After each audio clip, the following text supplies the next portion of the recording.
വൈകിട്ട് സ്നാക്സിനായിട്ട് ഒന്നുമില്ലെന്ന് ഇങ്ങനെ ആലോചിച്ചപ്പോഴാണ് ശകലം കഴിഞ്ഞ മാസത്തെ ബാലൻസ് വന്ന ശകലം പുഴുക്കലരി, ഇവിടുത്തെ റൈസ്. അപ്പം അത് നല്ലിട്ടൊന്ന് കഴുകി നല്ല വെള്ളത്തിൽ കഴുകി ഞാൻ ചീനച്ചട്ടിയിലിട്ടിട്ട് വറുത്തു. പണ്ട് അമ്മയൊക്കെ ചെയ്ത് വയ്ക്കും. ഞങ്ങൾ 4 മണിക്ക് സ്കൂളിൽ നിന്നൊക്കെ വരുമ്പോൾ അമ്മയൊക്കെ ചെയ്യുന്ന രീതിയിലും ചെയ്ത് നോക്കാമെന്ന് വെച്ചു. ഒരുപാട് നാളായി. അപ്പോൾ അത് നിങ്ങൾക്കും കൂടെ ഉപകാരപ്രദമാവുമെങ്കിൽ നമ്മൾ നല്ലതായിട്ട് തീ കൂട്ടി വെച്ച് വെള്ളമയം ഒന്ന് കളഞ്ഞ് വെച്ച് തീ പിന്നെ കുറച്ച് വെച്ച് ഫ്രൈ ചെയ്തെടുക്കണം.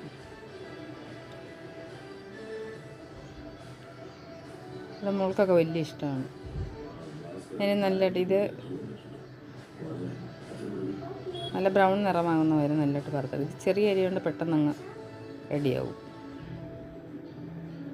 അതെന്താ കണ്ടത്, ഈ പരുവായി വന്നിട്ടുണ്ട്. നല്ലപോലെ വറുത്ത്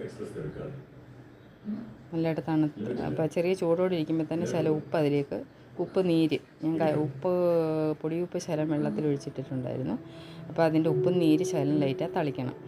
ആ ചൂടോടെ അതിലേ തളിക്കണം. അപ്പോൾ അതാണ് നമുക്ക് പൊടിയിലേക്ക് ഒരു ടേസ്റ്റ്. പിന്നെ ഒഴിച്ചാൽ ശരിയാവില്ല. അപ്പോൾ നമുക്ക് ഉപ്പെല്ലാം കറക്റ്റായിട്ടുണ്ട്. അപ്പോൾ ഇത് മിക്സിയിലോട്ട് 3 പ്രാവശ്യമായിട്ട് ഞെട്ട് പൊടിച്ച് തേങ്ങ, ഒരു മുറി തേങ്ങയാണ് തിരിഞ്ഞതും കൂടെ അതിനോട്ട് മിക്സ് ചെയ്തു. ഒരു മുറി തേങ്ങ ഞാൻ ഇടുന്നത് ഇട്ട് കഴിഞ്ഞതാണ്. ഒരു മുറി തേങ്ങയോളം ഉണ്ടായിരുന്നു.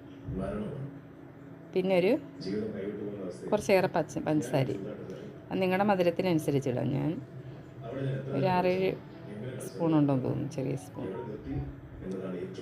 അപ്പോൾ നല്ലതായിട്ട് മിക്സ് ചെയ്യണം. ഞാനൊരു ശകലം ചൂടുവെള്ളം കൂടെ മിക്സ് ചെയ്ത് നല്ലതായിട്ട് ഉണ്ട പിടിച്ച് വയ്ക്കും. അപ്പോൾ ആ ഉണ്ട ഓരോന്നോരോന്ന് പെറുക്കി തിന്നാൻ. അതുകൊണ്ട് മോൾക്കൊക്കെ കണ്ടോ ഇതുപോലെ ഞാനത് ഉണ്ടയാക്കി. കുറച്ച് നേരത്തെ പണിയാണ്. വലിയ റൗണ്ട് ഷേപ്പൊന്നുമല്ല, എൻ്റെ കൈ ഷേപ്പാണ്. പെട്ടെന്ന് കഴിക്കാൻ വേണ്ടിയല്ലേ. കട്ടൻ ചായയുടെ കൂടെ നല്ല സൂപ്പറായിരിക്കും. എല്ലാവർക്കും വലിയ ഇഷ്ടമാണ്. ഒത്തിരി നാളിന് ശേഷം ആയതുകൊണ്ട് ഇതിപ്പോൾ ചിലവാകും. കണ്ടോ, നല്ല ഭംഗിയില്ലേ, നല്ല പഞ്ഞി പോലെ ഇരിപ്പുണ്ട്. അപ്പോൾ നമുക്ക് കട്ടൻ ചായയുടെ കൂടെ സെർവ് ചെയ്യാം. എല്ലാവരും ഒന്ന് ട്രൈ ചെയ്ത് നോക്കണേ.